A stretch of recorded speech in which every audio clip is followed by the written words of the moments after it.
Parade. Please welcome Natalie Tennant.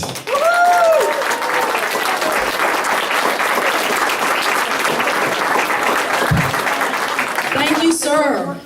Thank you, Jeff. Wow, I love parades. I've always loved parades, whether I was in the band or whether I was a mountaineer, especially as a candidate, right? Good evening, everyone. It is wonderful to be back here. And I know I'm somewhat of a surprise, and folks say, I didn't know you were coming. I said, I didn't know I was coming either. And here's why.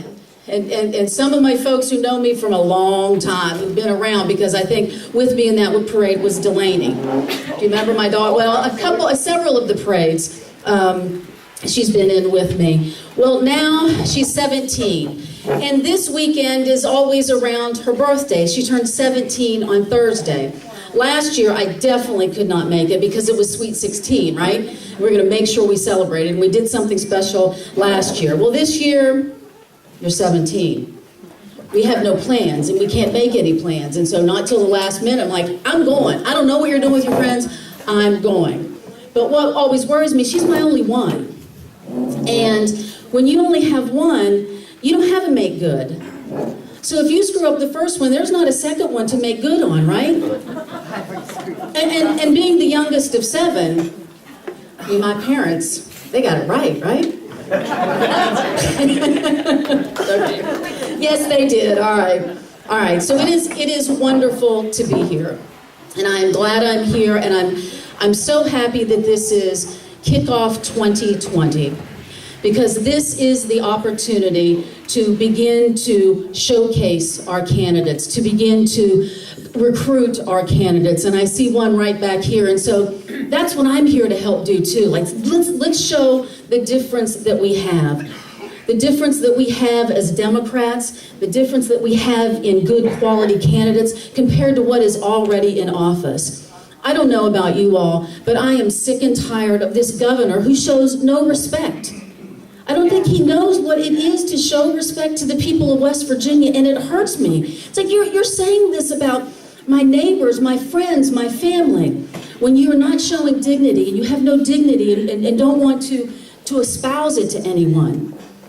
And what really got me was a year ago, in 2017, when we were having the meetings and the meetings that he would go to, with the teachers, right?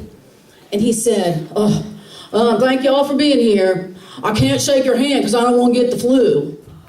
Do you guys remember that? That ticked me off so much. Where's my teachers in this room? I come from a family of teachers. Guess what? Teachers are snotted on and sneezed on and hugged on. Here, Mrs. Tennant, here's your paper. Come on. What kind of respect is that? So this is what we have the opportunity now to show, that we need a governor. And it's easy to show up for work. My goodness. I mean, we joke about that. But that's not what we're teaching our children or those who are watching, that we have to argue and we have to sue a governor to say, please show up to work. Do we have to sue him to say, please be nice to us and treat it with respect? And he has this meeting last week where for 16 minutes he meets with people, brings them all around the state to say, we don't have the money for our roads, we're going to find it somewhere. Hang on a second, didn't we just have a vote last fall where we said, yes, spend our money? Is that maladministration?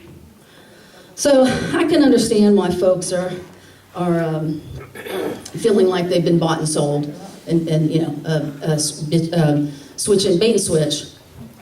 So these are things that we need to be showing what we can offer as candidates prepare here. And another thing, since we were talking about getting candidates ready, give a little advice, Natalie. I'll give you some more advice as a candidate too. As I'm watching this 2020 race for the presidency, isn't it awesome? Do we not have awesome candidates on the Democratic side? Yeah. But what are they trying to do already? Be divisive, right? Be divisive with labels. Are you a capitalist? Can't you say you're a capitalist? Come on. Or are you progressive?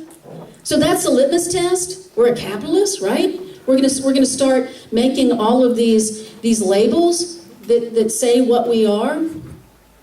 Well, when I was Secretary of State, and anybody who knows me knows that I'm tight with money. I mean, some people call me cheap, and I think that's not right. I mean, I'm just frugal, and I'm tight with money.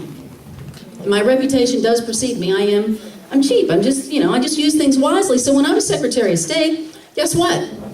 I saved money. I saved $3 million, we added another million. I saved $4 million, and I did not spend it. Guess what I did with it? Come on, guys, you've had to heard some of my campaign. I gave it back. I gave it back. Thank you, Belinda. I gave it back to the people and the taxpayers of West Virginia. So what would you call me? Conservative? Responsible. Oh, responsible. Okay, I'll take that. But conservative? Certainly different than what my successor has done, right? You guys know about this. He spent $3.5 million of your money because he illegally fired good, honest people. All right? So you see how we show the differences?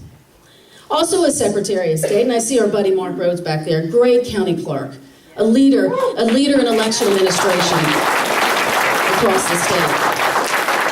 Someone that you can look to, and you all know that, I don't have to tell you that. But anyway, in modernizing elections, in modernizing the office, when I saw that our businesses needed some type of information, we made the big map that gave information about how businesses open and close around the state. We did online voter registration, got automatic voter registration passed.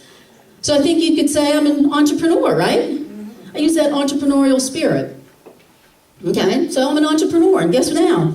You know who I call the original entrepreneurs? Our farmers, right? I mean, a farmer plants a crop, it might not grow, they're not done, are they? Oh, well, that's it, we're not gonna do anything else. No, they're gonna plant another crop, right? They're gonna feed people.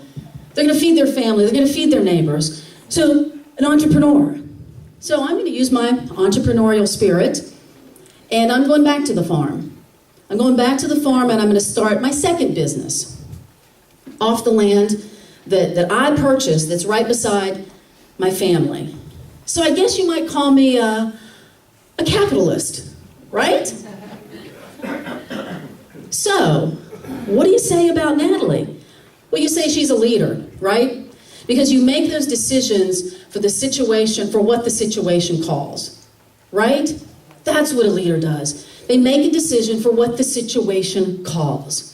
Not like some of these folks, and this is what we have, and this is what we get, and this is how you can separate yourselves, candidates who are running for House of Delegate or State Senate or any other thing, separate yourself.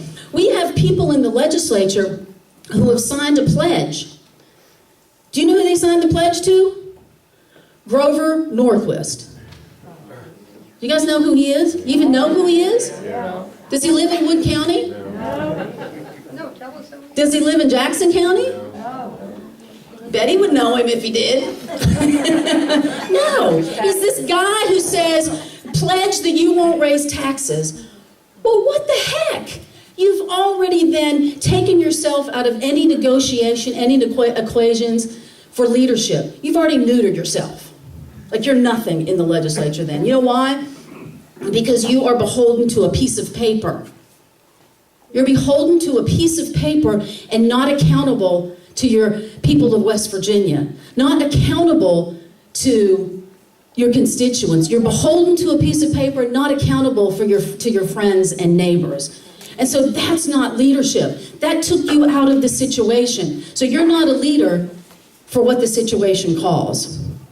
And so that's what I think is so important, that the candidates, as you prepare for 2020, and those who are supporting them prepare for 2020, remember this.